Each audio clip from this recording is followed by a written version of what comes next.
to send us a message to, if you want to send a WhatsApp message, is 0809 444 0981. If you would like to just hop on Twitter, we have already tweeted at you. Just search with the hashtag Business Express 981, and of course respond with that same hashtag. Last but not least, we're also streaming on YouTube, so hello to everyone who's watching out in YouTube land. Rotus, All right. what's happening? Thank you so much, Folu. So very marginal activity as far as closing for the stock exchange yesterday, 0.02%, pretty much flat, but it was still down. So 32,375 is where the market closed. For the month, we're down by 7%. For the year, 15.3%. 24 gainers, 12 losers. Forte Oil was the top gainer yesterday, 10% appreciation to 22 naira. AXA Mansard was the top loser, down by 9.65%. Closed at 2 naira and 6 kobo. Foreign exchange is as stable as it's ever been, still at 360 odd naira to the dollar. So, I mean, let's dive into this. Lagos, the big news from yesterday is that the federal government has suspended Nigeria Air. Yes. Yeah, there was a tweet from the Minister of State for Aviation yesterday, Mr. Hadi Sirika. I encourage everybody to check out his Twitter handle. It's Hadi Hadi Sirika, Sirika. So he sends this tweet out: I regret to announce that the Federal Executive Council has taken the tough decision to suspend the National Carrier Project in the interim. All commitments due will be honored. We thank the public for support as always. I mean, there are a lot of angry people on Twitter yesterday. I mean, this thing was it was all over the place. Why were people angry primarily? Well, the first question was, okay, what are the cost implications of us pulling out, of suspending it? Yeah, and also everything that built up to this point. So, I mean, this was supposed to be an initiative that the federal government has been pushing since Buhari was elected. It was the air carrier was supposed to be an economic boost. It was supposed to be turn Nigeria into a West African hub. By West African hub, all flights are supposed to be, channeled through the country, going to different destinations. It was also supposed to provide jobs. If you think about a new airline, the need for pilots, the need for air hostesses, the need for, think of a company like Air Services and Logistics PLC. They're a company that are publicly traded. They provide catering services and a number of services to different airlines. So a new air carrier for them would possibly make them want to expand, add jobs, stuff like that. So, and then think of baggage carriers and a number of things. So provide jobs. And then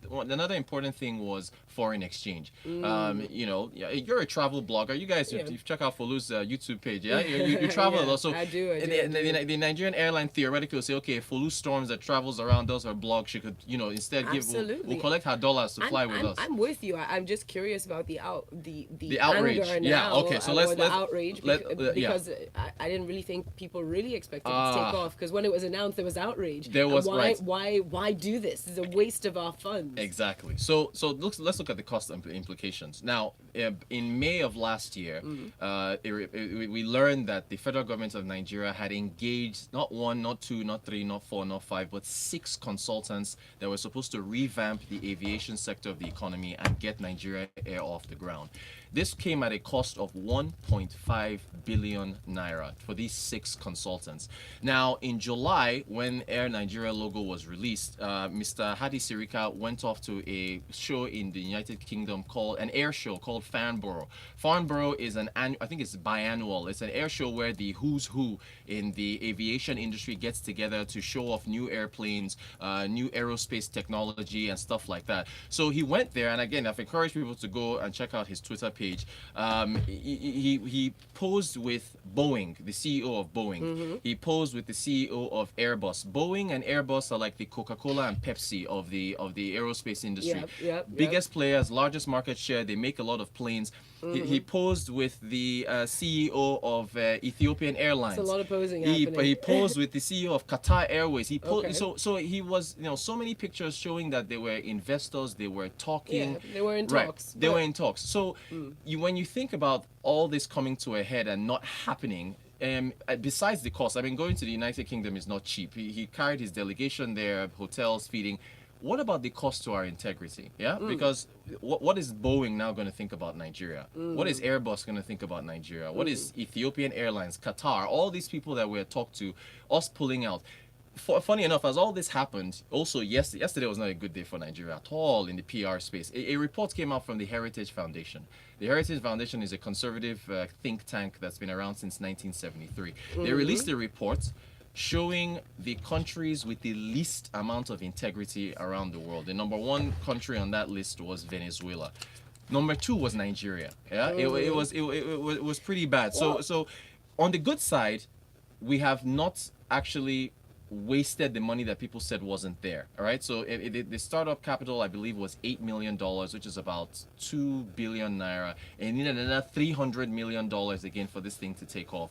And that's another what, 108, 110 billion total. So what people were cheering and saying, okay, well, I'm glad you guys didn't go through with this, right? But then the anger for a lot of supporters of the administration and people who thought this was going to take off is that, you know, you took us through this whole rigmarole, and in the end, you know, this and in due diligence. Well, here's the thing, right? Yeah. Because you did mention quite a lot of issues, which I think is very important, and they are real concerns and real problems we have here. Cost to our integrity. I dare say that the integrity of our nation has been damaged for a very long time. Right. I don't think this is going to damage it. Or do you think that this will damage it any more than it has been? The other being because we do have an issue as a nation with sanctity of contracts. We've seen it time and time again. Maybe even quite often in the oil sector, we see it all the time, which is why private investors have always felt in a way that this is a high risk nation. Right. And then in terms of you know, just is it better? We looked at the Continental Trade Agreement that we also didn't sign, which we also made all noise this about. fuss about. But all of these, a lot of the going back, especially recently, that I've noticed has been because the people in general have had a very strong opposition to, oh, don't go and sign. You're signing away our future. You've been signing a lot of things. Right. Why do you want to fly this airline? We're not going to maintain it. It'll give way. So I mean, what's the win situation in that, or what's the best way the government could have dealt with it, or should be dealing with this going forward? The way you deal with this going forward is do your due diligence. When you're sitting down with the CEO of Boeing and the CEO of Airbus and Qatar Airways and Ethiopian Airlines, Ethiopia thought they were going to take over this thing. You're telling them. They kept saying Ethiopia, stop talking to press.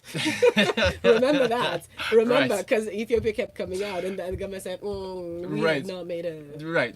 But the thing is, if you're going to sit down with these people and you're going to start, making agreements and talking and having delegations, it tells them that you've already gone through the process of saying, how much does this thing cost? And another thing is this, when you now think of all the MOUs that Nigeria signs, the $328 million MOU with China for the ICT infrastructure, MOUs with Morocco for fertilizer, MOUs with Vietnam to help us with rice production, MOUs with Germany to help us with agriculture, MOUs. If Nigeria, this shows that you can just sign something and back out, and it won't actually happen. So people won't take you seriously going forward. So, again, we saved money, didn't have to, move. But another thing is this: Nigeria Airways workers, the defunct airline, right? Yes. They are owed about. I think they approved a 45 billion naira payment for them. That never went through. By the way, the head of there's a union that's associated with them that came out and said that, look, foreign workers of Nigerian Airways have all been paid their gratuities. Meanwhile, the Nigerian side of this, the Nigerian workers, they haven't been paid. So how would you have gone ahead with this airline without actually paying them? So there's it's all a little stinky. It really is. We've got messages coming in this morning. It's Rotus Exhales there. Just take a deep breath. You'll be okay. We'll be fine. We're here in this country together. Says hi from Olufemi up on WhatsApp. He says, please, is there a scientific or analytical way of determining when a stock market has bottomed out? He's been asking for 3 days. Really? Oh, I'm sorry. I haven't seen that too. Okay. Apologies. Well, that's the thing. We don't know where the bottom is, right? Unless the market drops at a particular point and then picks up from there. With us here, it's continued to drop. So no, there isn't. You just don't know because it's a market. And I always use this analogy. You can use a regular market for tomatoes or pencils. If the price keeps dropping, it just keeps dropping until the price picks up. And then we use every annual year to look at that. But there's no way to tell. Wenga come up on WhatsApp says, so all the money spent on Nigeria Air has gone with the air. When stakeholders pointed out the deficits in the project, they were shouted down. That is true. While Stephen says, Rotus, what exactly is the reason for the suspension? Because it hasn't been stated. I hope the salaries of the workers will not be suspended soon. Okay, so Stephen, actually, Folu, I don't know if it was you or Valentine. This was when we talked about this, it was on a Thursday. I made a joke that, okay, we have Grapevine and we're talking about entertainment gossip. I was like, okay, you know what, Business Express, we'll have our own little business economic gossip. The rumor at the time was that our former Minister of Finance, Kemi Adeosun, and this was a rumor, and I said it on the show, she told the Mr.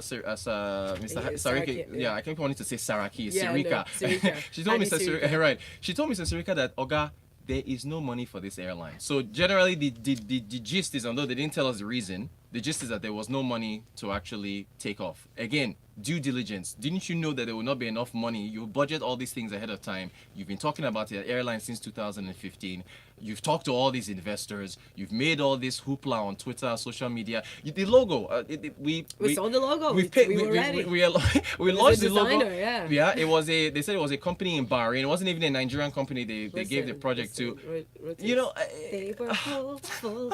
Yes, they were. Folu, I tire. I just. Rainmaker says, Air Nigeria, can we have medals now? We told them. They say we don't have airline experience.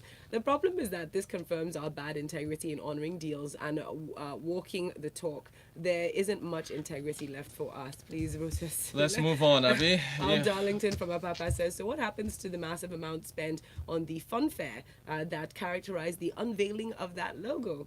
The government has no business in business, but you folks will not listen. We don't hear. So now, Darlington is not us. But like the Minister of State said in his tweet, all obligations will be honored. So the 1.5 billion to those consultants, they're going to get their money. The money that was paid for the logo, they will get their money as well. And hey, we like Yinka the Rainmaker said, we move on. The central bank sent out, this is very interesting, they sent out a press release yesterday with regards to it says the press release on recent forex sanctions. Now, it's been about 4 weeks now since what happened with the banks and MTN. They came out yesterday saying, look, the recent sanctions, the CBN essentially, I know we're running out of time, they had to explain themselves again with regards to what happened, and they were assuring foreign investors, hey, look, what happened with the banks and MTN, and we don't want you guys to panic. We're not taking away and restricting your ability to move your money out of Nigeria. There has been investor pressure coming in on the CBN saying, hey, look, if you could do this to MTN, how do we know you won't do this to us? How do we know you won't stab us? Exactly. So that the CBN has to now release this press release yesterday, saying, assuring investors that, look, Nigeria is still a good place for investment. So. Thank you, Rotus. Yeah. Final couple of messages. Shani up on WhatsApp says, we should even be happy that the government had the courage to suspend the carrier rather than continue to sink funds into it. It could have been more. Agreed. Very, very true, Shani. Very true. And then this one in from Temi, who says, about yesterday, the banks pay out from what is paid in. So CBN and NDIC regulate the minimum cash covered by insurance, and people prefer payment in large bills rather than lower bills. Now, most low bills held in bank branches, especially those not located in open markets, are mutilated. Okay, this is the so please currency have mercy thing. on the bankers and banks. They don't want to give you that small change. Talk about more to the bank. Talk about, thank you for your message. I appreciate all your messages, guys. Appreciate it. And Abiodun Fatai up on our live stream just saying, I hope the suspension is not to favor China. Good point. We're going to come back to that. Abi, we will. All right, coming up next, we've got some great music lined up for you. Are you feeling like rich hipsters? I certainly hope you are. We haven't spent all our money on an airline, so that's good. Good morning.